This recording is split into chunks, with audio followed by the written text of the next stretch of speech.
Evening Guildie, Luco here. Just thought I'd put together a little guide on how we deal with the Garrosh Hellscream fight. For those of you that are looking to come along with us on Flex, just so you know what we expect of you. I've used the Kill from the website video as a guide, just to reference, just so you can see what's going on. The principal points you'll need to pick up with, I'll deal with as each part of the fight as it goes on. For now, you'll just be dealing with the green marker, the blue marker and the purple marker. We'll start on the green, that's so that DPS can blow cooldowns on Gary whilst the tank's picking up, and then once the first weapon comes down, we'll transition across to the blue. Now do bear in mind that we always come down to the same marker in every transition, so this is a common theme that you'll see throughout. Iron Star will be going from right to left in the top between yourself and the throne. We'll be stacking as the picture shows on the purple and the blue, but it will be just the rear two markers in P1. Priority is always the Wolf Rider when he comes out, and then it's cleaving onto the boss, making sure that the ads go down and that there's good damage on the boss himself, whilst obviously also maintaining some steady DPS dot damage on the weapon. Do bear in mind that obviously you might be asked to focus to that if it's not going down in time. Just a quick gameplay tip there as well. Do bear in mind, if you are a pet class, so hunters, warlocks, you can also leave the pets on that weapon rather than keeping it on the boss. You just set the pet to defensive, which is the little shield in the middle of your pet bar, which you can see on my screen, and that will leave the target attacking what it's looking at until you tell it to do something otherwise.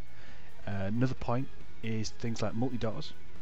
This part of the fight is especially good for yourselves, because you can obviously stick a good deal of damage just on the weapon and leave it be.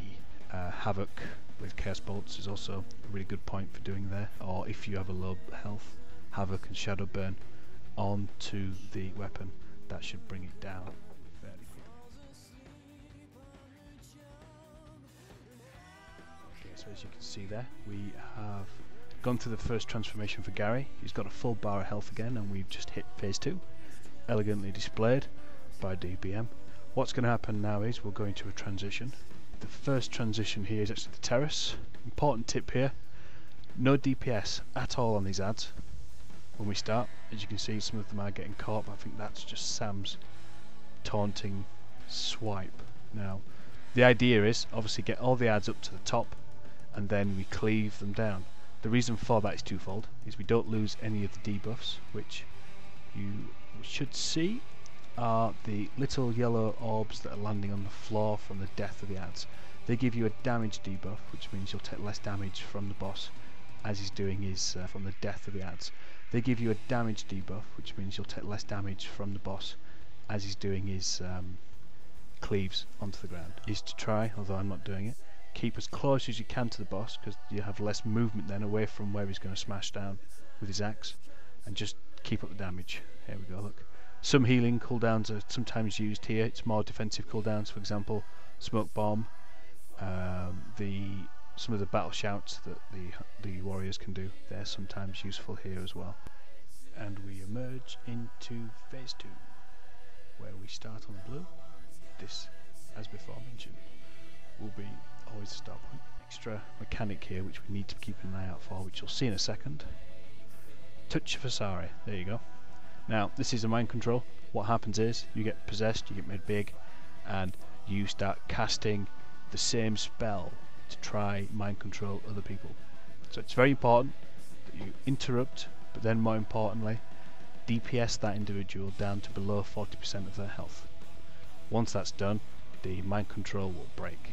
Now obviously we don't want lingering damage sat on players, so the idea is try to use as many instants as you can. So big hits that don't leave a dot are ideal. At this point the interrupt can also be a stun, so there's lots of AoE stuns.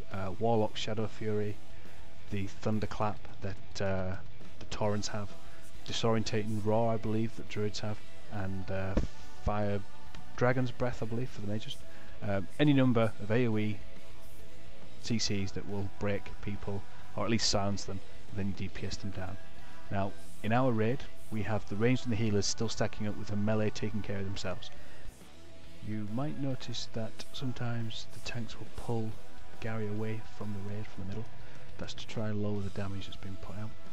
Don't chase the boss if you are ranged, because the damage that you would do in that time is so minor compared to the risk of losing people or coming out of the AoE healing. That's an important part to bear in mind.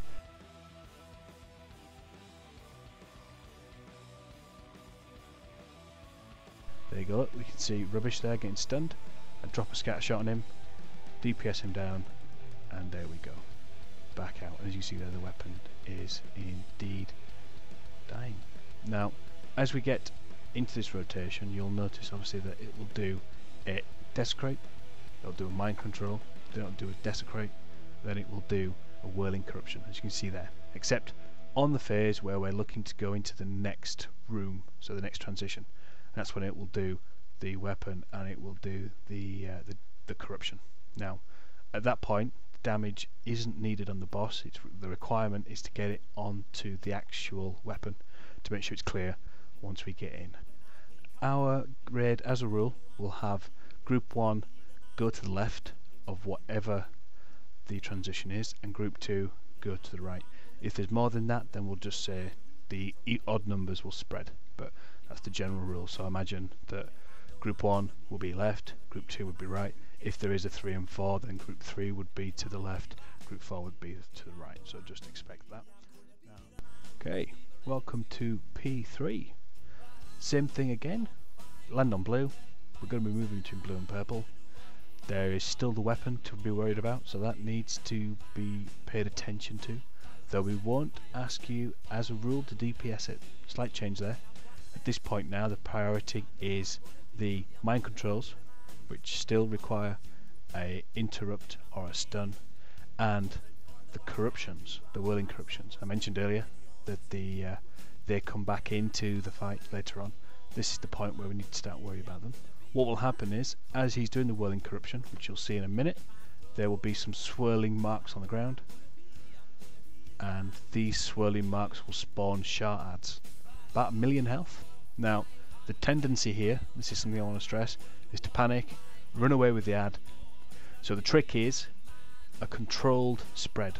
What we need to happen is we need for people to spread about 10 yards from the next person, no more than that, so you're still in range of the healers, and you will pick a target and then you just nuke it down. But the idea is a rapid, immediate taking care of your own individual ad, and then you move on to the second person's or an immediate person's ad to help them kill it in amount of time. Or make sure you're no more than 10 yards away from the group or the next person in the group. You pick your ad, nuke that ad down, you look to those that are near red, because that's where the healers will head. They'll head towards the 3 o'clock spot in the circle, and that is where the other ads will possibly be. So we need to nuke down those ads, and then we need to try group together so that we can prepare for the next Desecrate which will come in. All this is on a very tight timer, so this is where the difficulty of the boss comes in. Everyone needs to know what they're doing and needs to be able to react sort of immediately. Final phase, DPS race, and big bad purple Gary is coming to get you. The importance of this phase is everybody doing the right thing at the right time. The mind controls can only now be interrupted, they can't be stunned. The upshot is that's the only thing you have to focus on. The tanks, be it Jim or Sam, will come out to grab the ads that come out of the corruption. They'll be tanking them, so you don't have to DPS them at all. Neither do you have to DPS the desecration. The only priority at this point is interrupts on the people that have turned into shards to stop mind controls from wiping the raid, and proper damage on those people to break their CC and bring them out. The corruptions are going to cause damage, so be sure to spread for those, but as long as we can keep this together, damaging the boss, interrupting those that are mind controlled, it should be a kill.